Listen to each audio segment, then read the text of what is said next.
किसी देश में जब राहुल गांधी ने कहा उसको तो शेल्टर नहीं बना रहा, उस पर बोलिए ना भाई। आपकी पार्टी के सबसे बड़े नेता है, जबान नहीं चली उधर। चाइना की सेना से हमारी सेना पिट रही है, चाइना की सेना हमारी सेना को पीट रही है, इसमें कुछ दिखाई नहीं देता क्या? ये गलत है, कोई गलत नहीं है, बोल करिए न्यूज़ टीवी 9 का फीड है, उसे छोड़ दीजिए। क्या कहते हैं? झूठे हैं आप, तो प्लीज बीच में बोलिए जैसे आपने नहीं बोला था। झूठे हैं आप झूठे, बेकार की बात नहीं। इस देश का सेना अध्यक्ष गली का गुंडा है, मेरी कोई बेचैनी नहीं है। बेटे हैं संदीप दीक्षित, इसलिए बच जाएंगे। विजयनाथ की दिशा तो नहीं बचेंगे। वहां के मुख्यमंत्री उप मुख्यमंत्री राहुल गांधी कायर है क्या, जो नहीं करना चाहते? और आतंकवादियों को अपना बाप बनाना बंद करिए कांग्रेस का। कांग्रेस राहुल गांधी सरकार कायर है, नरेंद्र मोदी कायर करना चाहिए। इसलिए आपकी वहां बोल रहे हैं आतंकवादियों को कांग्रेस का बाप बनाना बंद करिए। बिल्कुल कांग्रेस का पूरी भाजपा बनाना बंद करिए। बात मानती है, बात नरेंद्र मोदी हिम्मत नहीं करते।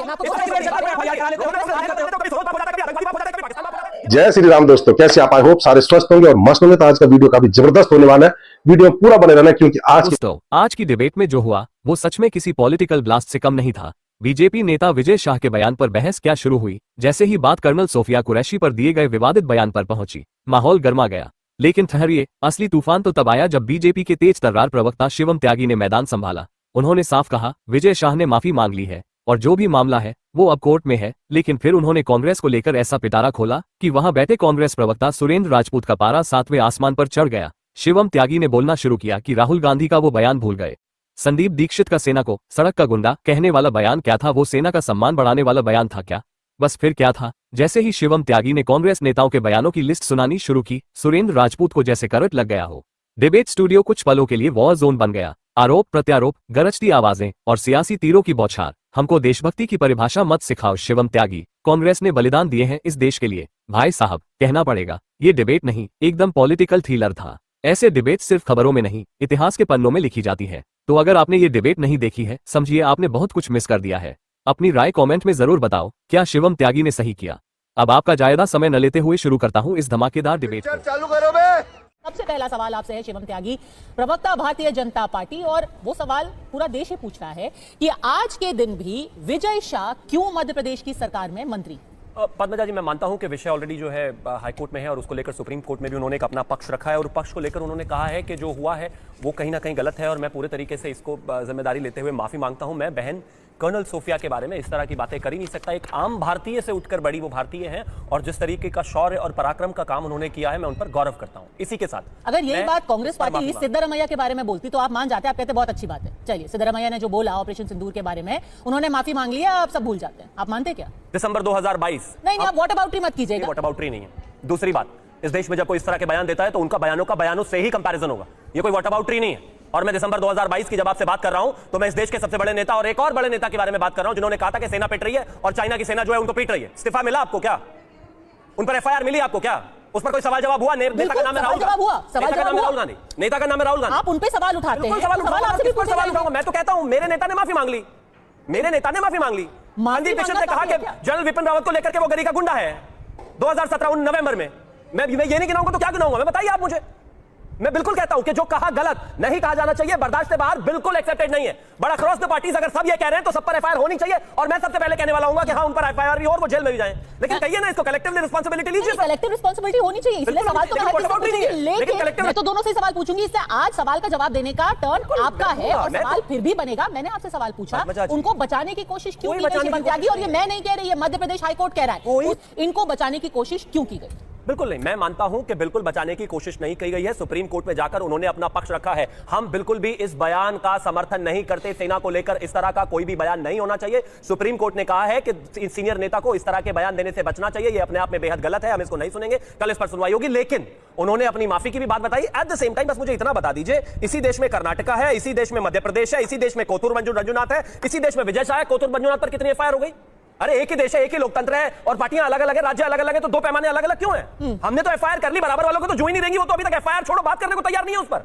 और मैं तो कहता हूं एफआईआर होनी चाहिए। सेना को पॉलिटिसाइज करने पर एफआईआर होनी चाहिए, लेकिन देश के बड़े बड़े नेता जब कहें सेना पिट रही है और जब कहें कि नहीं सेना अध्यक्ष जो है गली का गुंडा, एफआईआर होनी चाहिए, कंडेमिनेशन आना चाहिए। आप माफी मंगवा लीजिए। मैं तो कहता हूं ना, मेरे नेता ने माफी मांगी, राहुल गांधी के लिए मांगे। देश में एक स्टैंडर्ड सेट करना है तो वो सबके लिए होना चाहिए। सुरेंद्र राजपूत, होता यही है, कुछ सिद्धरामैया कहते हैं, कुछ विजय वडेट्टीवार कहते हैं, कुछ आपके कोतुर मंजुनाथ कहते हैं। बीजेपी एकदम यहां पे खड़ी हो जाती है, एकदम आक्रामक हो जाती है, फिर इनके 10 नेता सामने आ जाते हैं, आप आक्रामक होते हैं, एक्शन कुछ नहीं होता और दोनों साइड जो है एक दूसरे के ऊपर उंगली तान के खड़े रहते हैं। पद्मजा जी, कहने तो मैं बहुत कुछ आया था, लेकिन आपने आज इतना एक फौजी की बेटी होने का जो आपने रोल निभाया है, इसके लिए आपको सैल्यूट है। तमाम हम लोगों के इख्तलाफात होते हैं, लेकिन जिस तरीके से आपने ये किया है, कंडक्ट किया है, और मुझे बहुत स्पष्ट है, मैं त्यागी साहब को बिल्कुल मौका नहीं देना चाहता। हिंदुस्तान के किसी आदमी ने भी अगर सेना के ऊपर कोई सवाल उठाया और सेना के शौर्य के ऊपर, गौरव के ऊपर, चाहे वो भाजपा का हो, चाहे वो कांग्रेस का हो, चाहे वो किसी अन्य दल का हो, कि कोई भी हो,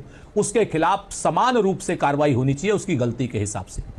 हाई कोर्ट ने तो सर विजय शाह के ऊपर एफआईआर करने का आदेश किया। सर कोथूर मंजूनाथ पे करा दीजिए आप एफआईआर। बिल्कुल कराऊंगा। सुनिए सुनिए सुनिए ना, मैं 100% कराऊंगा। बिल्कुल मैं उसको नहीं बचाने वाला। अगर उसने जितनी कोई गलत बात की है, चूंकि मैं उसकी भाषा को नहीं जानता हूं, मैं बहुत साफ बताऊं कि वो क्या भाषा है मैं नहीं जानता हूं, लेकिन हमको सिखा रिया है। मैं बता देती हूँ क्योंकि आपको शायद समझ में नहीं आया, अगर आपके पास टीवी नहीं है तो आप पढ़ नहीं पाए होंगे। आपकी सहूलियत पे पढ़ के सुना देती हूँ। उन्होंने सिर्फ कर्नल सोफिया कुरैशी नहीं, उन्होंने पूरे ऑपरेशन सिंदूर को ही खारिज कर दिया। उन्होंने कहा कि कुछ हुआ ही नहीं है, सब पाखंड है। 4 प्लेन हमने पाकिस्तान में भेज करके सिर्फ एक पाखंड किया है। ये कहा है आपके कर्नाटक के विधायक कोथूर मंजूनाथ ने। देखिए, अरे पागल है साला। देखिए, मुझे मैंने कहा ना कि उन्होंने अपनी भाषा में कहा, मेरे पास जो खबर आई उन्होंने कहा कि ये शो ऑफ था, जिसको मैं कंडेम करता हूं, पूरी तरीके से कंडेम करता हूं। और अगर उसको इस क्या नाम शो ऑफ के नाम पर उसके खिलाफ एफआईआर हो सकती है तो बिल्कुल एफआईआर होगी। आपके टीवी चैनल पर जाके कह रहा हूं, पूरी तरीके से कह रहा हूं। लेकिन अब मुझे अपनी बात कहने दीजिए सिर्फ 30 सेकंड या 1 मिनट के लिए। ठीक है। मैं आपसे कहना चाहता हूं कि बिल्कुल कराएंगे, हम तो मान गए। लेकिन भारतीय जनता पार्टी के लोग विजय शाह को या जगदीश, ये जो बेवड़ा है, क्या नाम है, देवड़ा, ये इसको बचाने के लिए मंजूनाथ को बीच में लाने की क्या बात है?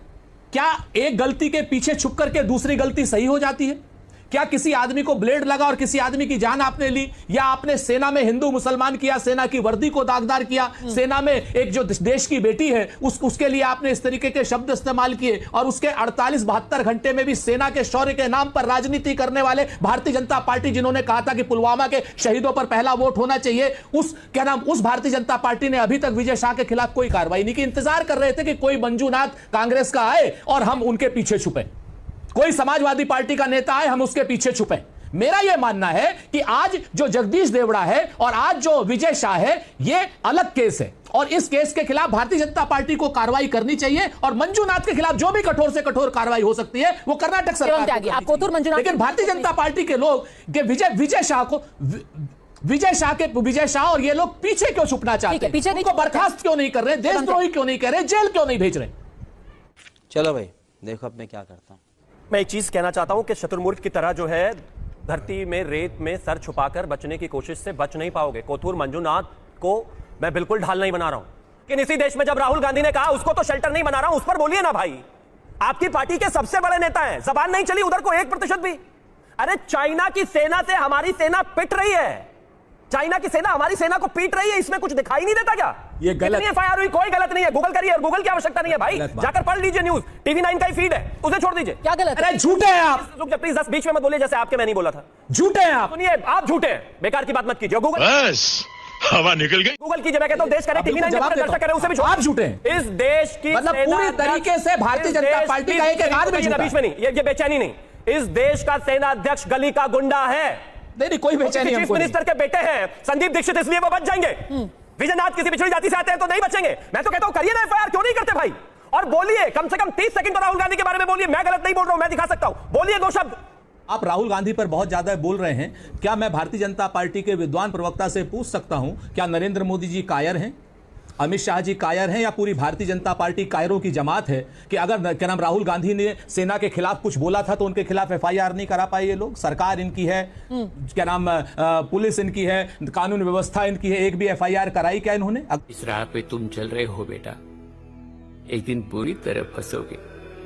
आपके कर्नाटका में आपकी सरकार है, वहां पर वहां के मुख्यमंत्री उप मुख्यमंत्री राहुल गांधी कायर है क्या, जो नहीं करना चाहते? और आतंकवादियों को अपना बाप बनाना बंद करिए कांग्रेस का। कांग्रेस राहुल गांधी कायर नहीं है, तुम कायर हो, तुम्हारी सरकार कायर है, नरेंद्र मोदी कायर बनना चाहिए, कायर हो ना। इसलिए अगर आपकी हिम्मत होती, हैसियत होती तो राहुल गांधी राहुल गांधी के पीछे छुप रहे हो। ऐसे नीच और निर्लज्ज भारतीय जनता पार्टी के लोग बनाइए। कांग्रेस से आतंकवादियों को, पूरी भाजपा पाकिस्तानी है, पूरी भाजपा आतंकवादियों को अपना बाप मत बनाइए, अपना बाप मानिए। आतंकवादियों को कांग्रेस का बाप बनाना बंद करिए। अरे बिल्कुल, कांग्रेस आप पूरी भाजपा बनाना बंद करिए, बाप मानती है? बात और बनाने नरेंद्र को मोदी की करिए। हिम्मत नहीं होती राहुल गांधी के खिलाफ एफआईआर करने देखिए, की। मैं आपको इस दो तरह की सेकंड जनरल पर एफआईआर करा लेते हो, बात करते हो। कभी सरोज बाप हो जाता है, कभी आतंकवादी बाप हो जाता है, कभी पाकिस्तान बाप हो जाता है। आई होप कि आपको वीडियो पसंद आएगा। वीडियो पसंद आए तो लाइक कीजिए, शेयर कीजिए और चैनल पर नए हैं तो सब्सक्राइब कीजिए। मिलता हूं फिर किसी नई डिबेट के साथ, तब तक जय श्री राम।